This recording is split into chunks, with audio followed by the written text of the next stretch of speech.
If you're anything like me, you love to buy new plants. But what can we do to ensure those new plants thrive when they come into our collection?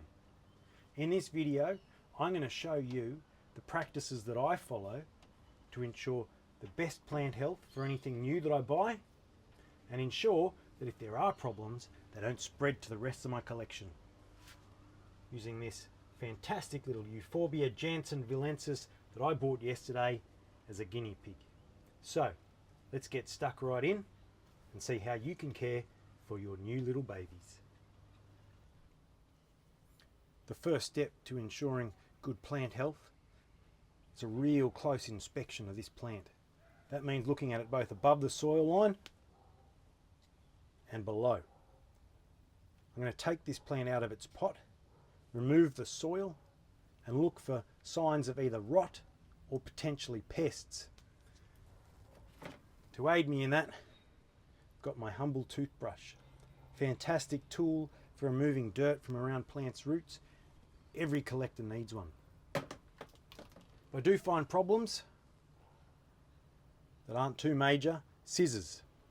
Good way to get rid of any damaged roots, any potential root rot that might be there. Hopefully I don't have an issue, but I guess we'll find out very soon. So, looking at this plant, above the soil line, looks healthy. You can see there's a little bit of corking at the base, which is quite normal and natural for this particular species, but otherwise no signs of any rot or pests in the stem.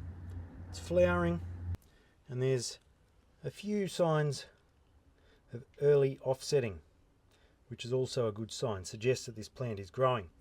So we take it out of its pot now, and we're going to look for any signs of pests. Give the pot a bit of a squeeze, pour out that soil. Now, toothbrush just to naturally remove any of that soil that's still clinging to the roots. If you damage the roots a little bit, it's not a big issue. They'll heal, no problem. Now, these roots look quite healthy. There's no signs of root mealybugs, no signs of rot. If we did see rot, in a minor sense, just be taking the scissors, giving them a bit of a trim, removing the unhealthy root system. Doesn't really worry the plant at all. You can see that's what it would look like.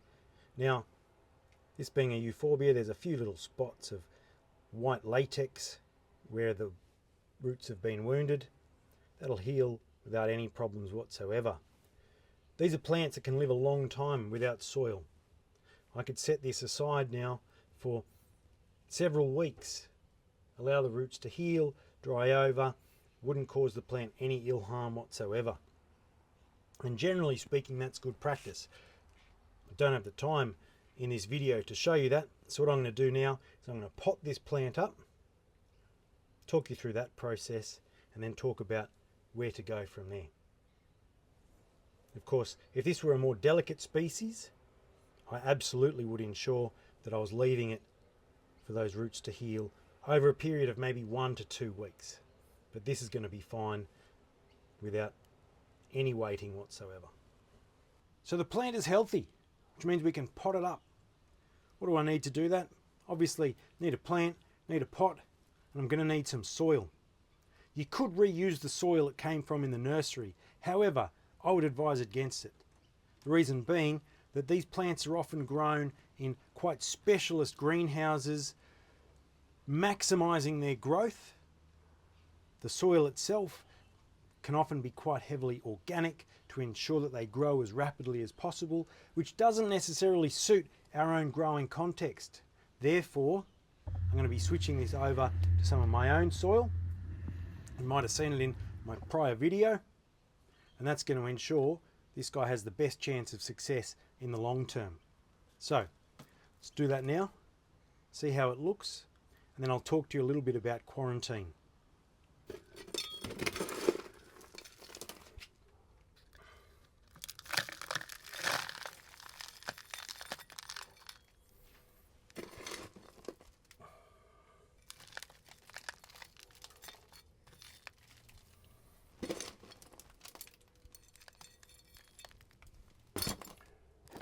Wonderful thing about this toothbrush, we can now use it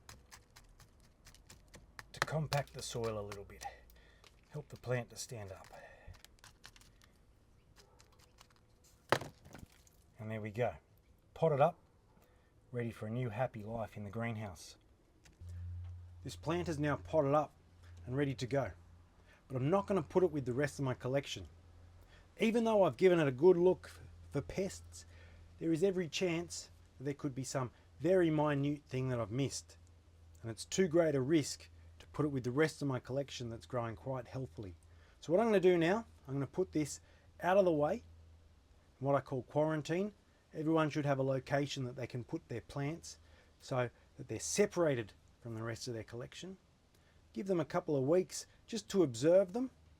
Ideally, that quarantine location will also enable them to transition into the conditions that you'll be growing in. So this, generally speaking, is a full sun enclosure. So I'm going to make sure that this is getting at least a little bit of sun without full blasting sun, bright light, because I don't know the conditions that this has been grown in. Might have been growing under lights and therefore can't transition straight away into extreme sun. So this is going to go into my designated quarantine space, just away from my other plants. Keep it there for 2 or 3 weeks. Inspect it closely to make sure that its health isn't declining over time. And when I'm satisfied that this little guy is healthy and happy, it's going to join the rest of the plants, where hopefully it's going to turn into an impressive specimen. The last thing that I need to talk about, therefore, is how to help this guy turn into that impressive specimen. And the key to that is knowing the conditions that this plant grows in habitat.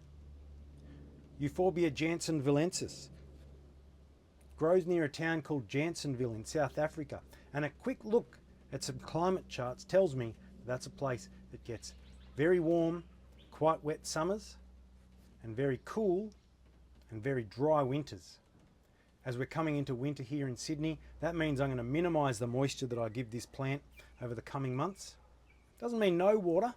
It's raining in Jansonville even today as I record this. However, minimal water until spring, when hopefully it's going to start to really take off and thrive.